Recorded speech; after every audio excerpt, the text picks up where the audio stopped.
Siaran ini live di YouTube MTSC. Jadi yang tidak bisa ikut bisa menyaksikan di rumah kita masing-masing. Kepada Bapak Kiai Ujang Rifai PDI kami persilakan.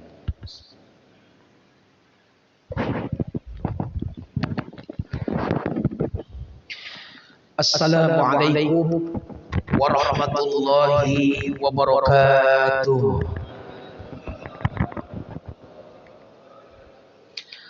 Bismillahirrahmanirrahim. Alhamdulillahilladzi arsala rasulahu bil huda wa dinil haqq liyuzhirahu 'ala ad-dini kullihi wa kafaa billahi shahida. Asyhadu an la ilaha illallah wahdahu la syarika lah wa asyhadu anna Muhammadan 'abduhu wa rasuluhu la nabiyya ba'dah. Allahumma salli wa sallim wa barik ala sayyidina wa maulana Muhammad sallallahu alaihi wasallam wa ala alihi wa ashabihi wa man tabi'ahum bi ihsanin ila yaumil qiyamah, amma ba'd. Qala azza wa jalla fi kitabihil karim wa huwa asdaqul qailin.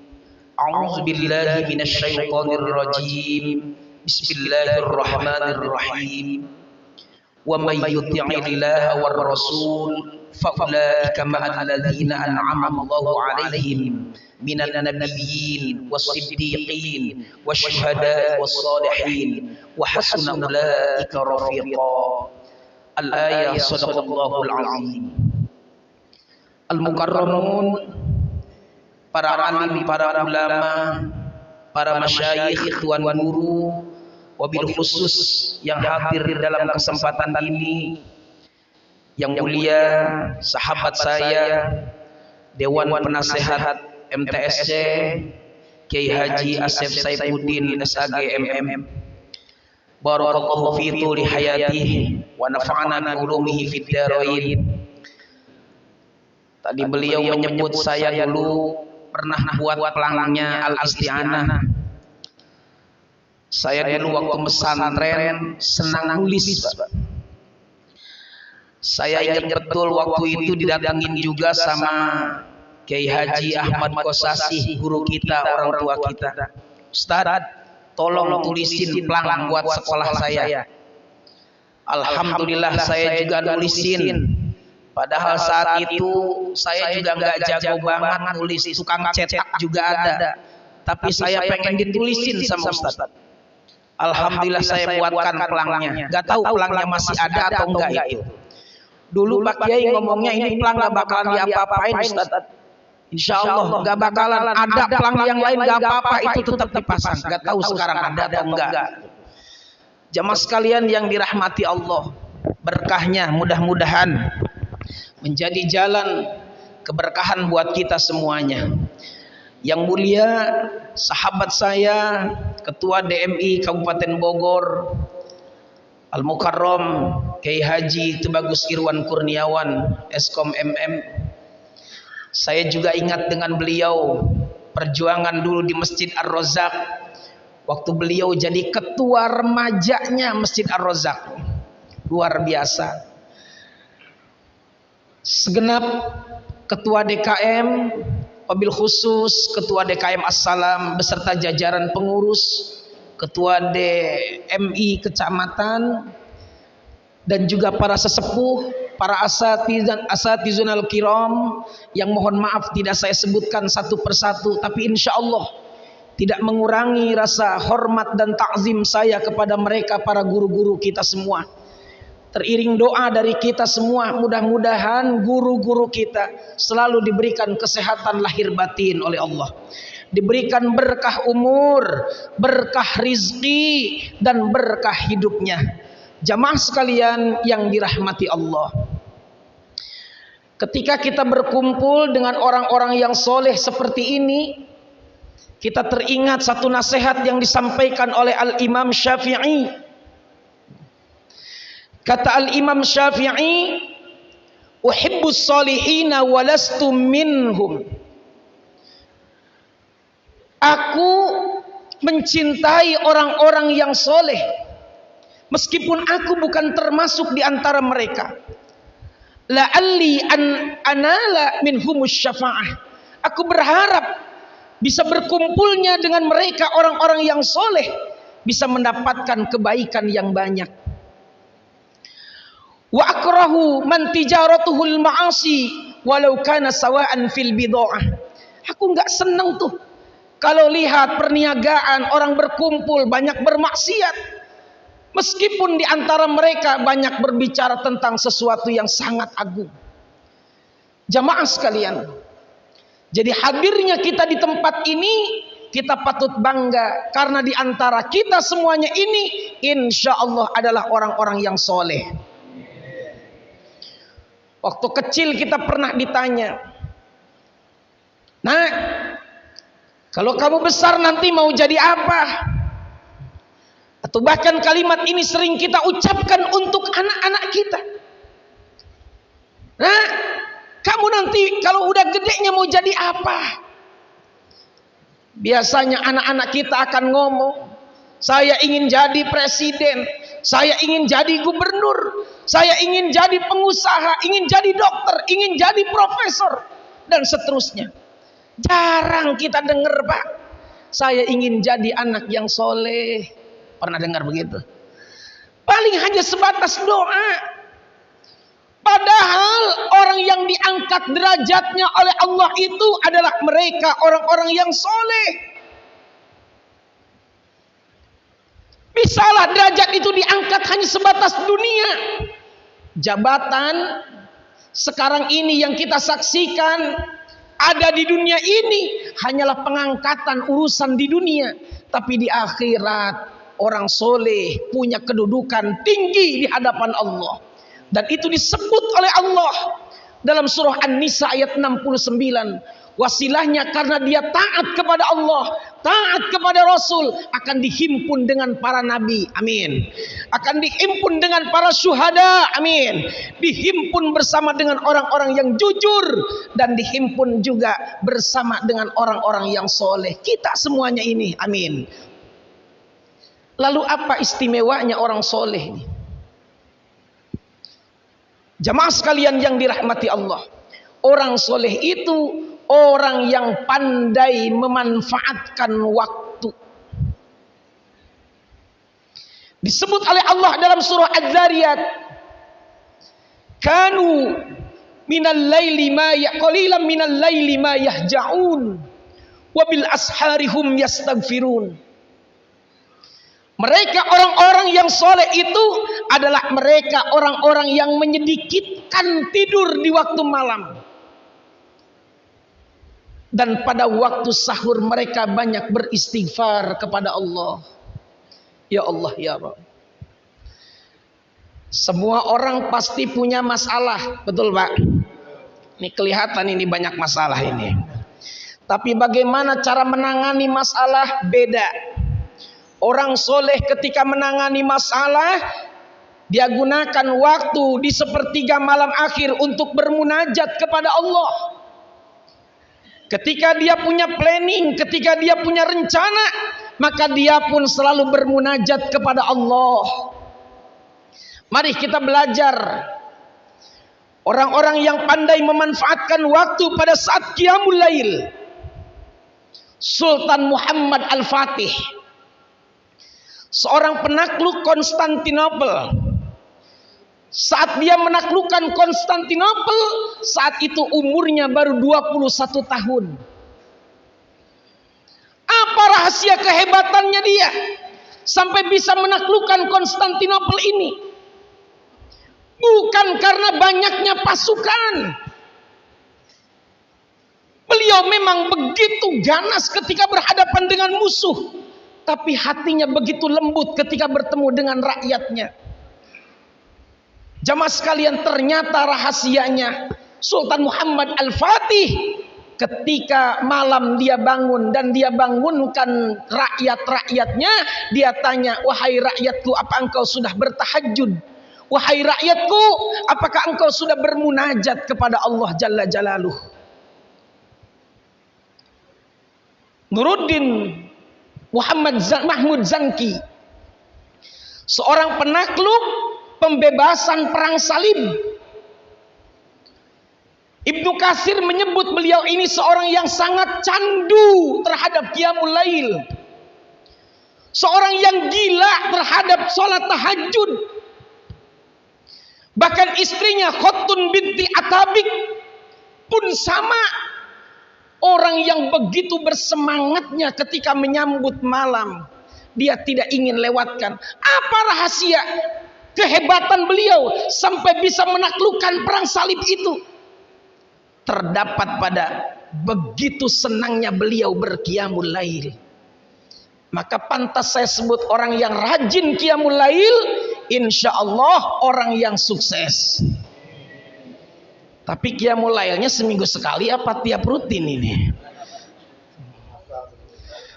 Ya, jamaah sekalian, seorang budak yang bernama Maimun, beliau orang yang sangat miskin harta. Kulitnya begitu hitam pekat.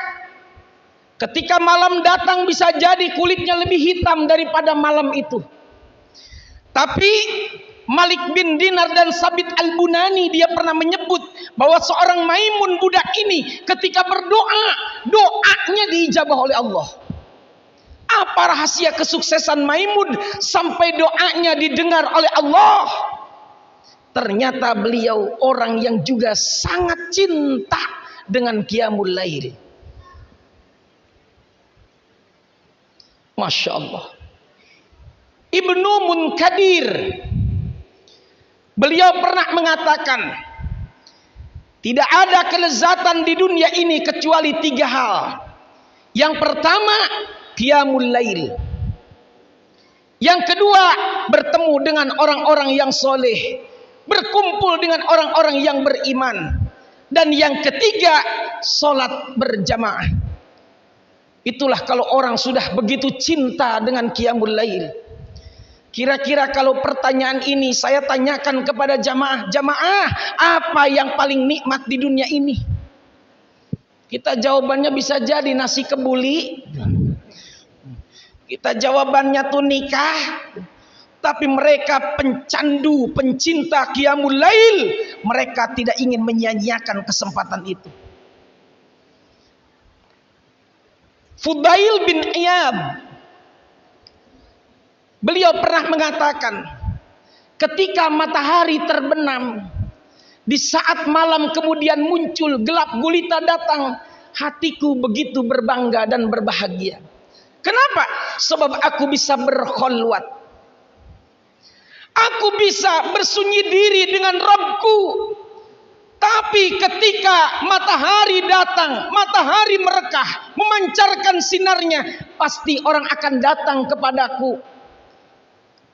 Dan di saat orang datang kepadaku atau aku datengin mereka, maka bisa jadi peluang dosaku, peluang kemaksiatanku semakin bertambah. Pak, kira-kira kalau maksiat itu enaknya ada orang apa enggak ada orang? Jamaah sekalian yang dirahmati Allah, Abu Sulaiman bahkan lebih ekstrim lagi, dia mengatakan, apa perkataannya tentang qiyamul lail? Dia katakan, jika tidak ada malam maka aku tidak suka hidup di bumi ini. Kalau sebab nggak ada malam, aku nggak seneng tinggal di bumi. Kira-kira kita senengan malam apa senengan siang sih Pak? Ya Allah ya Rabb, kayaknya 50-50 nih kita nih. Ustaz kan ada bagiannya masing-masing. Silahkan. Jamaah sekalian yang dirahmati Allah, yang penting jangan lewatkan waktu untuk berqiyamul lail. Meskipun hanya beberapa saat dalam hitungan rakaat, meskipun hanya 2 rakaat. Insya.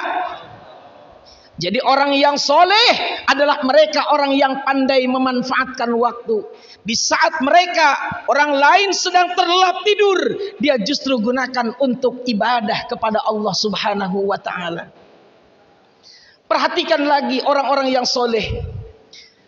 Di antara sekian banyak hamba-hamba Allah, mereka orang-orang yang soleh itu, mereka memiliki qalbu alyanuha wa araqquha. Mereka punya hati, tapi hatinya penuh dengan kelemah lembutan. Jadi orang yang soleh itu hatinya lemah lembut, jamaah sekalian. Kelihatan ini. Hatinya ini lemah lembut, ini dilihat dari pecinya ini. Insya Allah ini calon penghuni surga ini. Pecinya ya. Dari mana Ustadz ukurannya seorang memiliki hati yang lemah lembut? Indikatornya 3. Orang yang lemah lembut itu baik, benar, indah.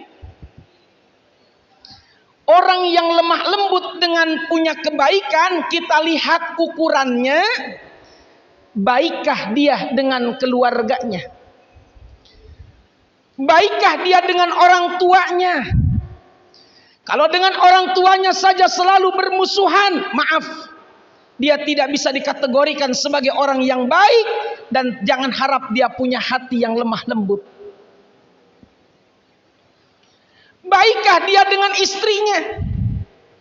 Jamaah sekalian yang dirahmati Allah, adakah di antara kita yang malam ini berantem dengan istri? Seorang suami yang berangkat kerja, berangkat untuk menjemput rizki, tengah dalam keadaan aladul khisam dengan istrinya, berantem dengan istrinya, meskipun diam, maaf, jangan harap dia bisa mendapatkan rizki yang sudah dijanjikan oleh Allah. Karena muncul ketidakridhaan, dia tidak bisa jadi orang baik, hatinya belum jadi orang yang soleh. Alyanuha wa araqquha. Baikkah kita dengan anak-anak kita? Baikkah kita dengan orang-orang yang ada di sekeliling kita, yang masuk dalam kerabat kita? Baikkah kita terhadap orang-orang yang ada di sekitar kita?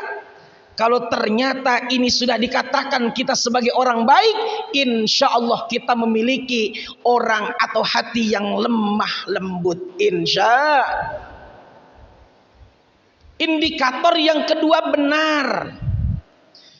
Jamaah sekalian yang dirahmati Allah, benar ini berarti padu padannya antara ucapan dengan perbuatan. Itu benar. Sebab kalau hanya sekedar bisa bicara, gampang. Yang penting amalnya. Oleh karena itu jamaah, sesuaikan antara ucapan kita dengan perbuatan kita. Mereka orang-orang yang berilmu bisa saja menjadi teguran buat dirinya karena mereka hanya pandai berbicara, tapi kadang untuk mengamalkannya susah. Jamaah sekalian, mari kita perbaiki hubungan rumah tangga kita. Jadilah suami yang baik. Hari dia berantem terus dengan istrinya. Anaknya ngancem-ngancem dan seterusnya. Ya Allah, ya Allah. Jadi jangan harap kita memiliki hati yang lemah lembut kalau kita belum padu padan antara ucapan kita dengan perbuatan kita. Lalu yang ketiga, indikator seorang yang memiliki hati yang lemah lembut adalah mereka orang-orang yang memiliki keindahan. Indah itu bukan berarti dia punya bibir di lipstik. Dia punya wajah terus dikasih kosmetik. Bahkan untuk menunjang penampilannya dia perbagus bajunya. Bukan. Indah itu manakala Allah berikan karunia. Allah titipkan kedua mata kita. Allah titipkan telinga kita. Allah titipkan mulut kita, hidung kita, dan seterusnya. Dia gunakan di jalan yang Allah ridhoi. Itu indah namanya. Masya Allah. Kalau kita perhatikan jamaah sekalian, kenapa kadang kita ini kurang bersemangat dalam ibadah? Biasanya ada yang disebut dengan musiman di hati kita ini. Kalau lagi seneng ya seneng, kalau nggak seneng ya tinggalin aja. Kok kok tidak muncul semangat kita dalam ibadah? Periksa jamaah. Jangan-jangan ada perbuatan dosa, ada perbuatan maksiat yang kita lakukan. Ada hal yang tidak indah dari anggota tubuh kita ini. Mata sering kita gunakan melihat yang tidak pantas kita lihat. Benar saat ini kita tidak minum minuman keras. Benar saat ini kita tidak berzina. Benar saat ini kita tidak membunuh, tidak melakukan perbuatan dosa, dosa besar. Tapi perhatikan dosa-dosa kecil yang kita lakukan. Anggota tubuh ini, ya Allah ya Rabb. Ini nikmatnya mata bisa melihat, tapi apa yang dilihat? Nikmatnya telinga bisa mendengar. Jamaah sekalian, saya percaya yang hadir di sini telinganya normal dan sehat semuanya ini. Benar ini. Ini kan bagian dari nikmat Allah. Hidung kita ini alhamdulillah bisa mencium, Pak. Kemarin banyak saudara-saudara kita atau bahkan kita yang nggak punya indera penciuman, padahal hidungnya ada. Enak nggak tuh? Oh, masya Allah tuh. Makan duren, Pak, nggak ada baunya. Enak apa enggak itu? Nggak kecium baunya, nggak nikmat tuh duren. Masak apapun nggak ada rasanya, jamaah sekalian. Baru satu dicabut nikmatnya hidung, rasanya luar biasa. Mulut kita diberi oleh Allah, dipakai untuk berkata apa? Jahatkah, menyinggungkah, menyakitikah? Jadi orang yang indah itu mereka orang yang bisa menggunakan semua fasilitas yang Allah berikan ini dipakai di jalan yang Allah ridhoi. Salah kita memakainya, maaf, ibadah tidak akan pernah bersemangat. Apa hubungannya Ustadz antara semangat ibadah dengan anggota tubuh? Manakala mata sering kita lihat hal yang tidak pantas, maka dia tidak akan pernah kuat untuk melihat Al-Quran. Manakala mata kita gunakan untuk melihat yang tidak dibolehkan oleh Allah, maka mata tidak akan pernah nyaman memandang orang-orang soleh berada di rumah Allah ini. Begitupun telinga di saat senang mendengarkan hal yang sifatnya hiburan yang menyebabkan lalai kepada Allah, maka dia tidak akan sanggup telinga ini untuk mendengarkan ayat-ayat Allah. Gak kuat jamaah sekalian yang dirahmati Allah. Bicara tentang indah, padu padan semua kenikmatan yang Allah berikan dari anggota tubuh ini, wajib hukumnya kita gunakan untuk bersyukur kepada Allah Subhanahu wa ta'ala. Bagaimana caranya? Meningkatkan ibadah. Maka jamaah sekalian, jangan kasih kendor ibadah kita. Saya mau tanya, kira-kira ibadah makin kesini Pak, makin semangat apa makin kendor nih? Makin semangat apa makin kendor? Yang saya takutkan makin kesini Pak, makin kendor ibadahnya. Godaan dunia makin berat, badan makin lemas, makin lemah, makin sakit, ibadah semakin kendor. Maka jaga intensitas ibadah kita ini. Niatkan bagi kita semuanya ini untuk terus berada dalam ibadah kepada Allah Subhanahu wa ta'ala. Coba perhatikan sholat yang Allah panggilkan kepada kita. Kita ini hidup kan cuma nunggu panggilan Allah aja. Betul gak Pak? Bapak lagi enak-enak kerja, dipanggil oleh Allah azan. Azan apa itu? Zuhur. Sholat Pak. Mau pulang dipanggil lagi sama Allah. Azan lagi, diingetin lagi, ibadah lagi. Belum juga sampai rumah Pak, maklum macet udah dipanggil lagi. Apa itu? Maghrib. Aduh capek sampai rumah mau rebahan, udah dipanggil lagi. Apa itu? Isya. Lagi nikmat-nikmatnya tidur Pak, dipanggil lagi. Subuh. Hidup kita hanya tinggal nunggu panggilan yang ikhlas jamaah sekalian. Maka ketika Seorang yang soleh menunggu panggilan Allah, dia sambut dengan gembira. Apa yang dia katakan di hatinya, aku ridho, aku ikhlas menunggu panggilan Allah, dan aku siap untuk bersama menyambut panggilan Allah. Itu orang soleh. Dari sekarang kita sudah subuh, ya Allah, saya siap untuk menerima panggilan zuhur. Ketika zuhur datang, ya Allah, saya siap untuk menerima panggilan asar, dan seterusnya. Jamaah sekalian, orang yang kalau sudah cinta dengan ibadah, dia tidak ingin menyia-nyiakan kesempatan itu. Mudah-mudahan ibadah kita diterima oleh Allah Subhanahu wa taala. Mohon maaf saya dibatasi juga Ustadz, cuma 25 menit gitu. Mudah-mudahan yang sedikit ini menambah semangat kita untuk terus beribadah kepada Allah Subhanahu wa taala. Qiyamul Lail terus lakukan, jalankan. Saya ada di grup bareng dengan Pak Kiai Haji Asep. Alhamdulillah selalu saling mengingatkan. Di grup tahajud setiap malam terus kita galakan. Jangan hanya karena kita berkumpul saat ini saja.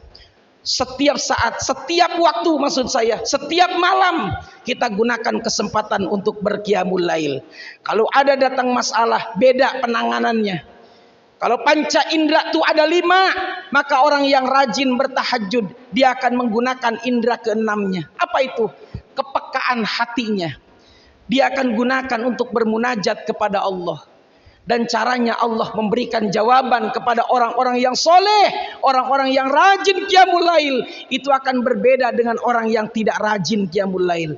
Mudah-mudahan Allah berkahi kita semuanya. Amin ya rabbal alamin. Hadanallah wa iyyakum ajma'in. Wassalamualaikum warahmatullahi wabarakatuh. Alhamdulillah, kita sudah mendengarkan cerahan dari Bapak Haji Ujang Rifai tentang hikmah-hikmah tahajud yang selama ini karena Allah, dan insya Allah mudah-mudahan Allah kumpulkan nanti sebagaimana beliau di surganya Allah Subhanahu wa taala. Amin ya rabbal alamin. Bapak dan para hadirin sekalian, untuk berikutnya kami persilakan yaitu pemberian ucapan terima kasih marbotku dari Ketua MTSC dan lanjutan pengajian atau MTSC di tempat berikutnya. Pada Bapak Ustaz Nurdin, kami silakan.